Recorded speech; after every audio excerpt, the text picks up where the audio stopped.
दादांनी काय केलं की आनंदमयपासून विज्ञानमय, नंतर मनोमय, प्राणमय आणि अन्नमय हे 5 कोशाच्या विकासासाठी सुरुवातीच्या काळामध्ये 5 स्थानातून 5 ओंकार करून घेतले होते. सुरुवातीला नाभीच्या ह्याच्यातून 6 स्वरात घ्यायचे, नाही तर रे स्वरात हृदयामधून, इथे ग मध्ये काळ्यातला, म आणि प असे 5 स्वरातून घेतले. परंतु पुढं दादांनी काय सांगितलं की तुमचा कंठस्थान सिद्ध केलं आणि कंठस्थानाच्या खाली 2 कोश आहेत आणि वरती 2 कोश आहेत. काल आपण पाहिलं. तर मध्य जो आहे तो कंठस्थान आहे. तर कंठस्थानातून उच्चार करून ते त्याला सुद्धा तुमचं पॉज अतिशय महत्वाचे. ओंकार करताना ओंकार हा 5 सेकंदाचा ओंकार आहे, पण 3.5 सेकंदाचा त्याला पॉज आहे. पहिल्यांदा सुरुवातीला 1 सेकंद थांबायचं, श्वास घ्यायला 1.5 सेकंद लागतो आणि परत 1 सेकंद थांबायचं. असं 3.5 सेकंद थांबून मग घेतलेल्या श्वासातून उच्छ्वासासाठी ओंकार करायचा आहे. तो 5 सेकंद संपला पाहिजे. 5 सेकंदानंतर पुन्हा 1 सेकंद थांबायचं, पुन्हा 1.5 सेकंद श्वास, पुन्हा 1 सेकंद थांबायचं. असा 3.5 सेकंदाचा पॉज हा 21 ओंकार जेव्हा करतो त्याच्यामध्ये आहे. न्यासामध्ये सुद्धा तसंच आहे.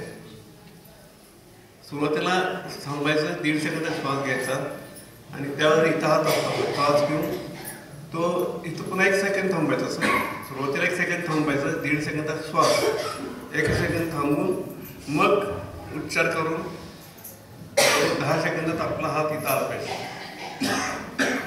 न्यास 10 सेकंदाचे असतात आणि 3.5 सेकंदाचा पॉज. हे मात्र लक्षात ठेवा. पॉज अतिशय महत्त्वाचा आहे, संथा महत्त्वाची आहे. आणि त्याचबरोबर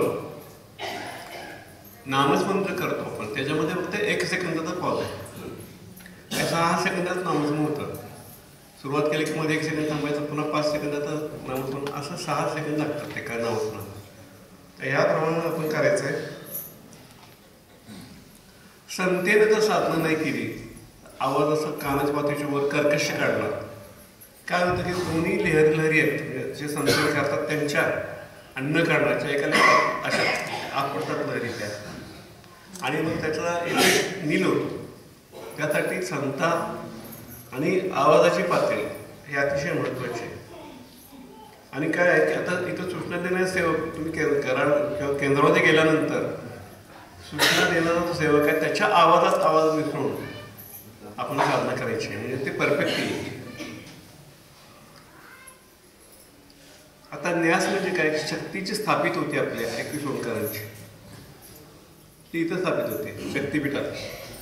ती स्थापित झालेली जी शक्ती आहे ती न्यासाच्या माध्यमातून, ह्या उंजोट्या असतात पोटाच्या, त्याच्यातून आपल्या प्रत्येक शहराच्या स्किनमधून ते आत शहरात प्रवेश करत असतात. मला सांगितल्याप्रमाणे तुमचा जो हा देतो जो स्थूलदेह आहे त्याच्या बाहेर सूक्ष्मदेह आहे, त्याचा विकास होणं महत्त्वाचं आहे. आणि तो विकास हा न्यासातून होतो. काल काही काकांनी सांगितल्याप्रमाणे कर्मवलय जे आहे ते बाहेर आहे, त्याच्या आत कुठले आत्मिक वलय, त्याच्या आत दैहिक वलय. तर हे जे कर्म बाहेर आहे ते आत येण्यासाठी त्याचं माध्यम कुठलं आहे, तर स्थूलदेह नाही, तर सूक्ष्मदेहामध्ये तो ओंकाराच्या लहरी येतात, त्याबरोबर कर्माच्या लहरी त्यामुळे आपल्या देहामध्ये जाणवतात 100%. म्हणजे तुमचा विकास तर होतोच, 50% होतं. आणि त्या विकास झाल्यानंतर मग तुमच्या सूक्ष्मदेहाचा विकास होऊन त्याच्या माध्यमातून त्या लहरी आपल्या संपूर्ण शरीरामध्ये धारण होतात. यासाठी हे न्यास आहे. तर ते लक्ष ठेवून तुम्ही अवधान ठेवून आणि संथेनंच करायचे.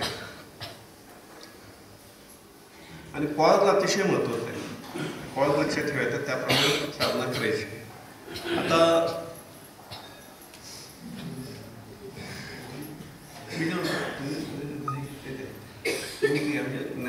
राहायचीच ती दिसतं सगळ्यात वरती नुसतं पाहिजे. न्यास करताना